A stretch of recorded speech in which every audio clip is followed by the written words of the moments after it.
The following content is for adult audiences. You're listening to the best of the Morning X, dropping back into the interview from a few moments ago. This is the original 99X. We're live with the Roxy, hanging out with Tori. Has this mysterious man unleashed like this edgier Tori? Because the new album I know is much more in your face for Tori than the, piano and a girl. I mean, has this guy like brought out some, I don't know what in you that you're just like all of a sudden on it? In a loud kind of way. I think it's a combination of things. I think that I'd taken the girl and the piano thing as far as I personally could take it. Right. And I was getting lonely up there with me and the piano. And I really felt I was pregnant and then I miscarried. And I really found that the rhythm started to give me a sense of my womanhood, because it's like when I say in Spark, she's convinced she could hold back a glacier, but she couldn't keep baby alive. Right. It's that feeling of, helplessness. You can't help this other creature. There's nothing you can do. And the most natural thing for a woman to do didn't work out. So it was, where do you go? You can't be the woman you were before you carried life, and you're not a mom. You're in no man's land, and you still have this connection to this being. And so I started to turn to the rhythm, to this primitive, feminine, deep-rooted energy in the earth. And it started to come through the music. Seems like a natural progression for you, though.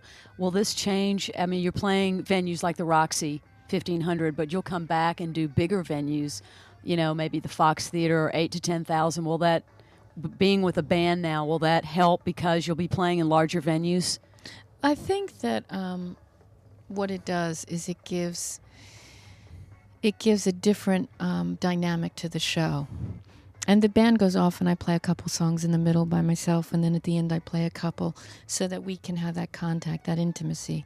But I wanted to start with the band really intimate so that the public could it felt like we weren't so far away. I don't ever want to lose that. Even when you're playing big venues, you always want to feel like you're in somebody's living room. It's just a big living room. Leslie said a natural progression, but that's your signature sound, you and the piano. Do you think that I don't know, it's not a bad thing for me. The people that are so diehard into you and the stripped downness of your music, you think that they will be kind of a little standoffish of the new, just full on 10 Tori? Because it is much different. The piano's really integrated, though, with the drums. Sure it is. I mean, she's really there. She's very Right. present. She's just not... She's laying low. Well, I don't know if she's laying low. She's just not masturbating. She's got a few little friends She's no up longer there. masturbating. There you go. It's a good way to put it. Just masturbating. That's always important in a girl's life, especially if you're a Christian girl. You've got to do that, just We to know your let views God on know, that. just to let the big one up there know that you know how to get by alone. Right. Okay. I have to go look that up when I get home. The people who see you on TV or people who've interviewed you, I mean, you've always seemed like a very gentle, kind of quiet person. But now that you have other people on stage who work for you, and when you go out on tour, you've got a whole, Jimmy, we like work with, sweetie. Work with. Okay, work with, but it's still your vision, and if somebody is playing something wrong, you have to tell them, no, I want it this way. Is it tough for you now to kind of be a boss? Is it tough in general when you go on tour to be the boss? Oh, no, I love whipping them. Do you have to put on kind of a different hat? I mean, do you have to put on a face that you'd rather not put on? That's not how I work. I'm very direct with musicians, and it's out of respect. But I don't walk on eggshells with them, and I don't believe in demoralizing them. That isn't my way. I'm really into having them be inspired to come up with something. And they all work much better with directness and respect and a little bit of honey. They don't, but they know. But it is your vision. Ultimately, it's your thing. Yeah, but if they didn't respect my vision, they wouldn't be here. It wouldn't be here. Have you ever And- had to fire a musician? Yeah, I have. That's got to be tough for It you. does. Do you Doesn't do feel it, very or do you good. have one of your It's not. suits do it? It's not easy for so to anybody. speak. One of my Yeah. T-shirts do it. One you of One mean. of your T-shirts. T-shirts, so to speak. I mean, do you say, I've got to take care of this problem, sit them down and say, you know what, things aren't working out, or do you have someone else do it?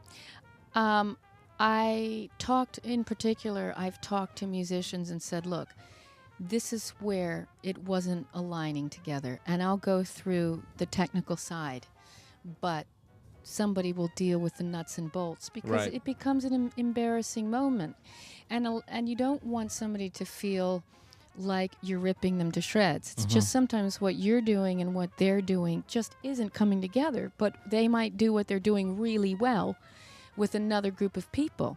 You know, it's very difficult. I think, you know, with Matt Chamberlain, you're talking about one of the greatest drummers in the world Yeah. that I'm lucky to play with. And it's really tricky. You know, it is very complicated. The time signatures and everything's moving. It's not straight ahead, you know, 4/4.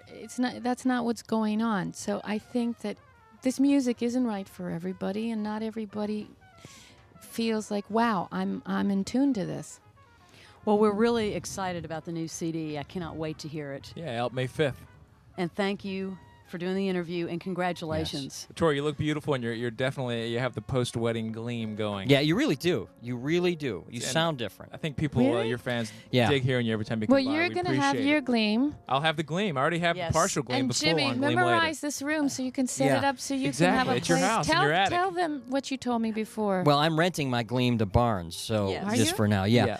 Yeah. Well, we're in a little cove You know, when you're in upstage at the You Roxy. look up to the right. There's that smoke glass window. And the only way I could describe it is it's the kind of place that every all high black school with boy, candles. and a couple couches and a candle, and every high school boy fantasizes about having this as like their little makeout place. Like they think at night, I could build a little place in our attic where I could He'll be take girls. I'm fantasizing telling you, all night. they all So this would be it. Thank you, Tori. Thanks, Tori. Bye, guys. Tori Amos on the Morning X. The best of the Morning X with Barnes, Leslie, and Jimmy. 99X.